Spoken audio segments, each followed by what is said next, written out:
অসহায় অবস্থাতেই এসেছি।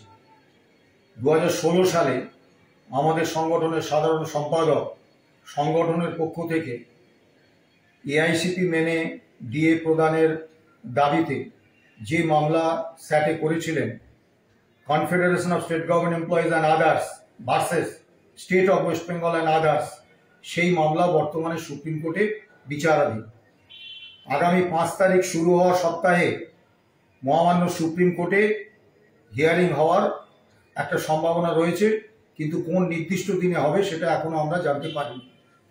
আমরা ভবিষ্যৎবাণী করতে পারি না, কিন্তু আমরা আশা করতে পারি যে আগামী 5 তারিখ শুরু হওয়া সপ্তাহে যে শুনানি মহামান্য সুপ্রিম কোর্টে হবে তাতে পূর্ণাঙ্গ শুনানি হবে এবং কর্মীপক্ষের অনুকূলে রায় আসবে, এ প্রত্যাশা আমরা করতেই পারি। এই প্রত্যাশা কিন্তু আমরা হাওয়ার উপর ভর করে করছি না।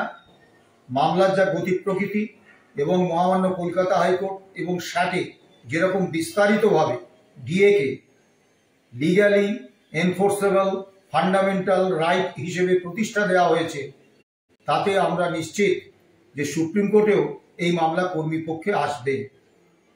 কিন্তু প্রধান সমস্যা যেটা হয়ে যাচ্ছে, এই মামলা গত 8 বছর ধরে চালাতে বিপুল ব্যয় হয়েছে।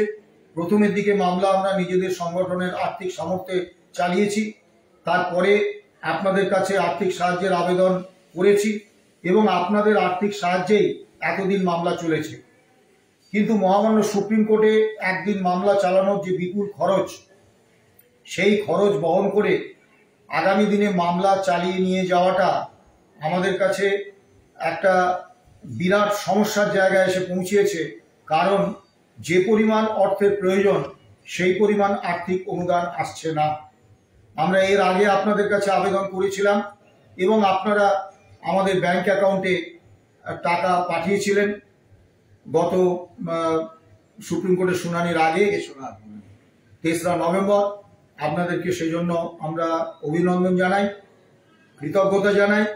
কিন্তু আমাদের আর্থিক অবস্থা যা, গতদিনে সুপ্রিম কোর্টে মামলার যে খরচ হয়েছিল সেই খরচটা পুরোটাই আমরা ধার করে চালিয়েছি এবং আগামী 5 তারিখ শুরু হওয়া সপ্তাহে যে মামলা শুরু হবে সেই মামলা চালানোর মতো কোনো খরচ টাকা আমাদের কাছে নেই।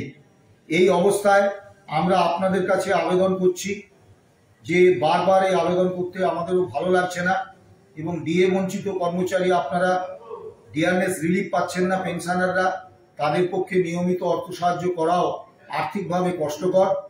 কিন্তু এর পরেও আমরা বলবো যে এই মামলা অত্যন্ত গুরুত্বপূর্ণ এবং আমাদের কাছে সর্বোচ্চ অগ্রাধিকার।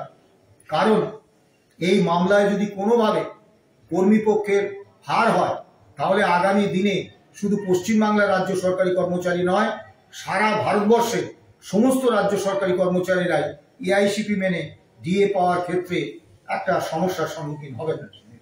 সে কারণে আমরা আপনাদের কাছে আবারও অনুরোধ করছি, আমাদের ব্যাংক অ্যাকাউন্টের ডিটেলস নিচে দিয়ে দিচ্ছি এবং আপনাদের কাছে প্রার্থনা করছি নিতান্ত অসহায়ভাবে যে আপনারা দয়া করে আমাদের ব্যাংক অ্যাকাউন্টে যতটুকু পারেন আর্থিক সাহায্য পাঠান।